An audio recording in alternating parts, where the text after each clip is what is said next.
Greetings! I'm really excited to be here today to talk about Imbolc. And when I say excited, I really do mean excited.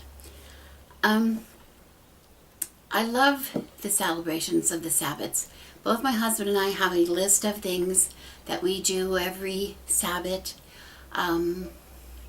It varies from season to season, but from year to year. But basically we do each take a turn at some housekeeping kinds of things that we like to do during the course of the year because it's a way that we both can enjoy the celebration outside of the ritual. I think you know by now, if you've watched any of my other videos, that I'm very very fond of celebrating the Sabbat throughout the season, to have the theme of the Sabbat run throughout until the next one. Remember I said it was Yule until it will be Imbolc, and now it is Imbolc. Today I'm doing a little bit of making my incense blend, which will go on my altar and stay there until, actually it will go on two of my altars and stay there until it runs out, or until we make a new blend for Ostara. And so I thought while I was making my incense, I could do a little bit of catching up with you. I haven't been here for a while. So anyway, I wanted to talk to you about Imbolc. And when I said at the beginning of the video that I am excited at Imbolc every year, I really did mean that I'm excited. I used to think I was sort of the leftover kind of nostalgic love that I feel for Punxsutawney Phil, the groundhog from Pennsylvania, very famous. And growing up in Pennsylvania, it was a big deal. Groundhog's Day was always a really big deal to me, at least to me, you know. And most of us in Pennsylvania, we waited every year for him to come out and see his shadow or not. And because spring means so much. And even though I've lived in California for 35 years, I remember what it is like to wait and wait and wait, for spring to come. A spring that just comes. So we waited to see what Phil had to say every year. Well, I understand today he did say 6 more weeks of winter. So, kind of sorry for those of you who live in snow, unless that's where you want to be. Today it happens to be a really beautiful day in the 70s here. But we do have winter. And we do look forward to spring. It's just a little different way than perhaps you do. Okay. So anyway, I remember as a little girl being very excited with that feeling that it would come. I think part of it was due to the fact that around this time of the year, or maybe possibly a little later in the year, my mother would declare that it was time to open up the windows, at least on a nice warm day, whenever we got a chance. Open up some of the windows where we could, where there was no storm window, and get rid of that old air and start some spring cleaning. Now I remember as a little girl I really did not enjoy the spring cleaning, but as I got older I sort of understood that feeling of wanting to get rid of that old stale air and start new. Get some fresh air into the house. Beat the dust out of the carpets, that kind of thing. Now my days now spent in preparing for spring to come is a little bit different because I live here, like I said, in a milder climate, so we don't have those kind of things. But even though I still do have that feeling of excitement, and I now know that the excitement that I'm feeling is a life that is growing within me. Some kind of a change that is taking place, that willingness, that little spark, desire to create something new, to have new experiences, maybe to meet new people. It's a time to literally and figuratively plant seeds. Plant seeds of new projects, plant seeds in the garden. And it's very exciting. We all get very, very excited. I did want to say, before we get too far off, I wanted to show you something. I was saying that one of our housekeeping things. Of course, we have garden things to do all the time. And I went out to do one of my projects that I wanted to accomplish in the garden right now. And I took a clip. I took a short film because I wanted to share something with you. So I'm going to cut here and show you that clip, and then I will be back. For those of you who follow my gardening blog, The Good Wife's Garden, you might recognize this bush is the bush that appears in the banner shot at the top of the blog, top of the page. This is the bush that appears in full bloom, where Pretty Kitty had her lovelies gifted us with her litter of lovelies. Merryweather is one. And I wanted to show it to you this Imbolc morning because this is something that is in desperate need of attention. As you can see here, maybe, you see this year's bloom trying desperately to find a room to come out. And it's crowded by all of the dead heads. The spent blossoms. We tend to leave the blossoms on all winter long. Well, all winter long, I guess we're still technically winter, but we tend to leave them on rather than taking them off after the blooms are spent, because when they dry, it's still rather lovely for quite a long time, and it looks better to us than the bare branches. But as you can see, in order for the new to find room to grow, we need to get rid of the old. So that's what we're going to be doing. One of the things we're going to be doing today is deadheading some of these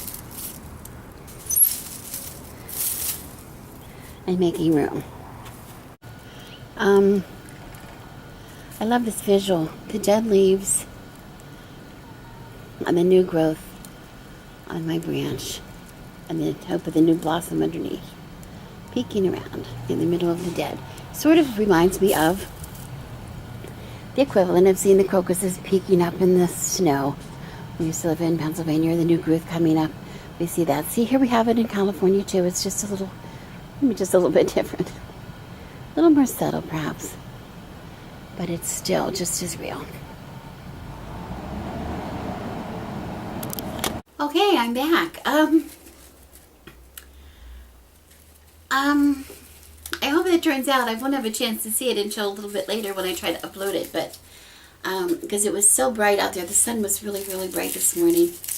But I think you understand what I mean, at least what I was getting to when I was showing you my bush, my hydrangea bush.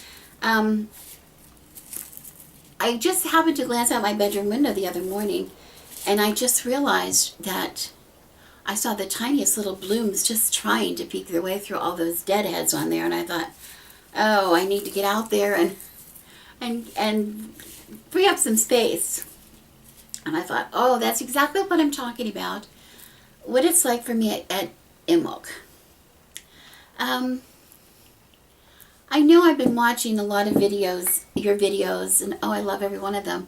Especially when you share your project ideas. Oh, some of you are so creative, like Jude. Oh, I love you so much. You're just the most creative person. You remind me of a much, much younger me when I had a little more energy. But I always was so full of plans. I still am really full of plans. I have so many projects going all the time. And we get so excited after the new year. We get really excited. And we just make lists, and we buy our materials, and we make space in our homes for our projects. And oh, I cleared up my table, and I was just so excited. I couldn't wait to get through the holidays so I could get started on my project. And we just go gung-ho, right? Don't we, for a couple weeks? We go gung-ho, and then all of a sudden, it seems, the brakes get put on, right? We start to get a little bit depressed. We start to get a little bit frustrated. Something happens in us, and we just don't seem to be able to go forward. We feel kind of stuck, and then we get a little bit annoyed with ourselves. Like, what happened to all that incentive that I had at the beginning of the year? Where did it go? why am I having so much trouble doing something that I really, really, really want to do? Like, it's very frustrating. And I think that little bush was telling me, when I looked at that little bush outside my window, Rebecca, you have all these things started. Do you have anything that you have to finish first? Do you have something that has to be finished? Do you have something, you need to get rid of something to make room for this new project? We're only capable of so much, and I think that was really true.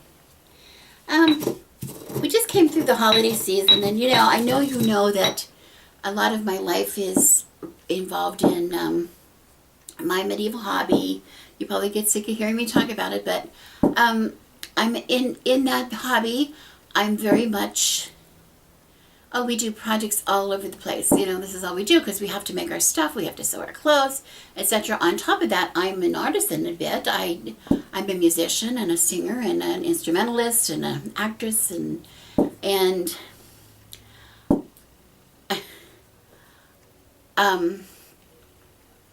I get so frustrated with myself because I just want to do so many things, and there's just never time to do them, right? It feels like there's never time to do it. And then I start to get really depressed. And I want to say, there's a song that we sing at Christmas time. It's meant to be a Yule song. And the words in that song, I used to think when we first learned it was really kind of silly. Because, when we think of modern Christmas songs, for instance, they're happy, right? Joy to the world and Deck the Halls and all these really happy songs. And here's this medieval song that is singing lyrics that are like a snake, we cast off the skin. And we used to laugh at the lyric like, oh, this is so uplifting. But isn't it meaningful? It's exactly what we're talking about at that end of the year. Getting rid of that old skin so we can get a new one. This is what it tells us when we go through the wheel of the year. When we get to this part of the year, we're casting off that what is already used, that what is done, and we begin anew. We begin something anew. Okay? My corn dolly that I made at Lammas is going to be burned, and it is going to be put back into the earth. Just like, the story of John Barleycorn, he must die and go into the ground in order to grow the grain for the next year's crops to come. Okay. So anyway,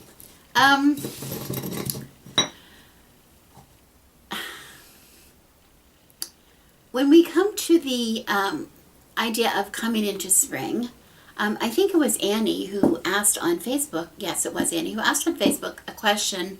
What did she say? What you experience as changing of the season in this moment? Well, I got to thinking about it because I really know it's spring. I know it is spring here. It's coming in spring. Those same little flutterings that you feel in Connecticut or in Massachusetts or in Michigan or the UK, wherever it is you are living, the same little feelings of signs of spring that you see coming, we see them here.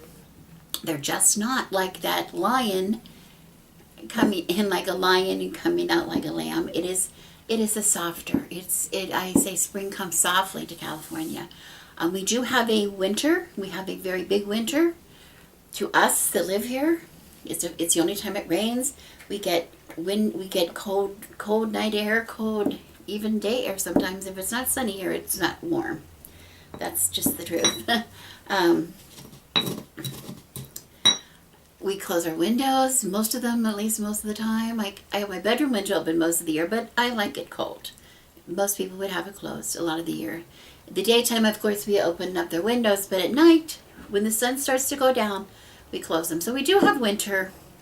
What does it feel like winter? It feels very much like winter when it's winter here. I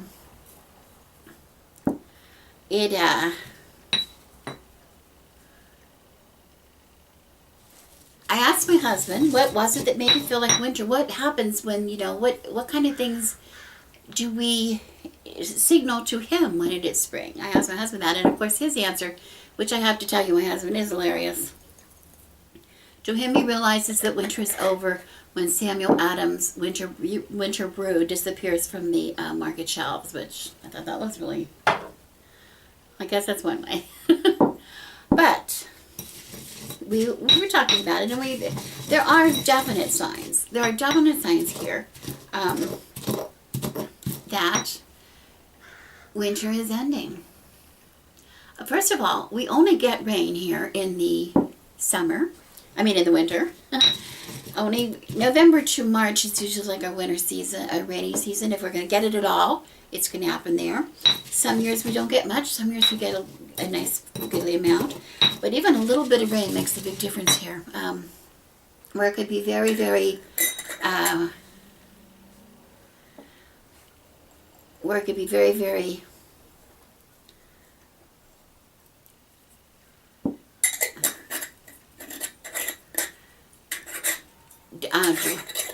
sorry.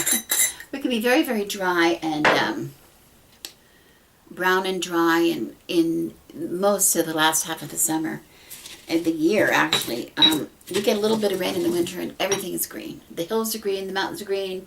You go down the freeway and there's wildflowers all over the hills, and it's really quite beautiful. It doesn't last a long time, but it's very, very beautiful. And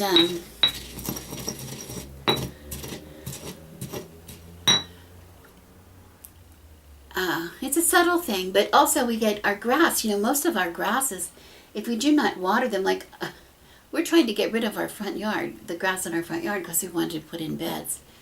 And so we really weren't watering it much in the fall, letting it die out a little bit and hoping to get to the digging before winter set in, and we did not. And there we're out, knee-high grass and weeds, and it's just growing, everything's growing like crazy. As a matter of fact, I had to go out, chase my husband down and keep him from butchering the dandelions as they were coming up with his weed whacker when he was trying to go through the weeds. Because that's what I use. I use the dandelions to make a tincture. So anyway, the greenery, it's green, which is sort of an obvious thing to anybody, but to here it's very, very appreciated. There's an absence of smoke in the air in the mornings. Again, in our cul-de-sac particularly, we live in an old neighborhood, so a lot of the houses have, rather inadequate heating systems and very little insulation. So a lot of people depend on their fireplace for the cold nights to give them warmth. And you can smell it in the morning. It's sort of a traditional morning smell if you're out and about first thing in the morning. But to me, and to both of us, we agreed, the biggest change that we notice is the birds. The birds, we have a lot of birds. A lot of bird activity in our neighborhood here, but right now they're just, the songs are going all day into the evenings are crazy, all night long and into the morning, just songs and all kinds of songs and bird activity, chattering. I'm not sure what kind of birds it is. I'm asking my husband, he knows a little more about the birds than me. We do have a lot of little birds. But he thinks most of the songs are coming from the mockingbirds, which are very territorial around here, and I guess they're giving it all they got. I'm not sure, but it's wonderful. I mean, you notice it. It's such a big difference that you really notice the bird activity. So anyway, that was kind of very cool. All right, so I guess I would have to say that. Anyway, Imbolc in our house. We usually do a ritual of some kind. We're not going to do a ritual this year. We're going to go to a public ritual tomorrow night. But we still, like I said, are doing some of our housekeeping things. I just wanted to tell you what I'm doing. This is the time of the year we burn our Yule wreath that has been on our door. We take it down and we burn it. I have a cutting that I took from the Yule, from the wreath, and I added that to this is my incense blend, I think I did mention, that I'm making for this season. Tomorrow we're going to spread our ash. Tomorrow's also full moon, I believe, so we're going to be taking the ash and spreading it. We spread that for perimeter protection. So that will be part of that. Traditionally, Imbolc, in the Celtic world anyway, they usually did something where they returned, like the milk, they put a ceremonial milk and grain because it was the flowing of the milk for the ewes. So there was usually milk, some kind of milk, often added to the earth. We don't do that, but we are going to burn our corn dollies that we made. I think I mentioned we made at Lammas time, I think, and they will be returned to the earth with the ash, the rest of the ash. So we're going to do that. Instead of the milk, we will start to dress our beds, compost, real heavy composting. That will happen. Dressing our altars for the season. Our altars, the altar in this room is normally, except for Yule and Samhain in that part of the year, during the harvest seasons, it's usually dedicated to Breach, so it's already here. Breach will be wearing her garnet. She wears garnets, not always, but now she has her garnets on. And I have my candle still in the quartz crystals, which I usually keep. This time of the year, I add rose petals. Usually, either Witch's White Rose petals or Love's White Rose petals, which I have different flavors of rose petals. I think I mentioned to you before. But it will be white. Some of the white ones will go in, and they will stay there. My candle will be dressed. We will redress the candles, both of our working candles. This year we're going to this season we're going to dress them with our prosperity oil that we've been using in our office altar. We're in very much need of boost here. We're hoping to use our creativity, our powers of creativity, and to think of new ways to earn some money, much needed money. Also amethyst. I have this beautiful amethyst. I don't know if you can see it. Can't see the colors really nice, very well, but it's beautiful. This will be added to our bedroom altar.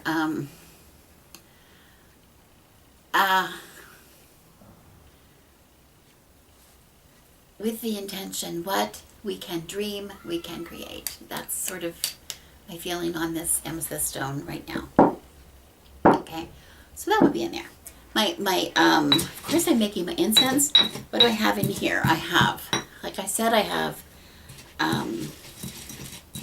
frankincense. I always put some kind of a resin in frankincense for this time. It's a protection, but it's also for spirituality. I'm putting in a piece of the Yule rose. I think I showed you that. This was a Yule rose. This was a special rose that I've had since my parents were both living and living here. Living here in California. They came here at the end of their lives, and my mother had been really ill and in and out of nursing, and she was finally getting to come and spend it was actually her last Christmas with my father. And he had these roses delivered to her there, and they've been very special to me. So these are going in. A little bit of the Yule rose will go in my incense blend. A colt's foot leaf. I like to add that sometimes. This is really good for visions, helping with visions. I'm going to do a little video on dreaming. And you'll maybe understand a little better why I'm adding this. And violet leaf for wishes. What else am I putting in here? Jasmine leaf, jasmine flower for abundance. It's good for abundance, and it's also for prophetic dreaming.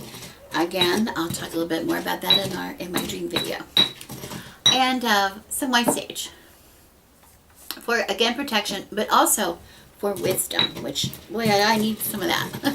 Okay, so anyway, the only other things other than the incense and the other things I mentioned, two things. I made a prioptic wand. I've never made one before, with an acorn tip. I don't know if you can see this. Oh, I love this. It's the cutest thing. I happen to have an acorn that I brought home. It sounds so funny that I had to bring home an acorn from our trip to the mountains. You know, we go to the mountains every January. And I brought home that, and I just made this wand, put some bells on the bottom. So this is going to go in our altar, on our altar. And the other thing I'm going to do is make some seedy cakes, which I make seedy cakes a lot. I'll make a video of that someday if you're interested in the recipe and show you how I do them. I used to make it in a cake form, and now I make it in like muffins, muffins, so they're individual. They're delicious, and I use them for quite a few things. So anyway, that was all I wanted to say. I wish you all of the blessings of the season, Imbolc.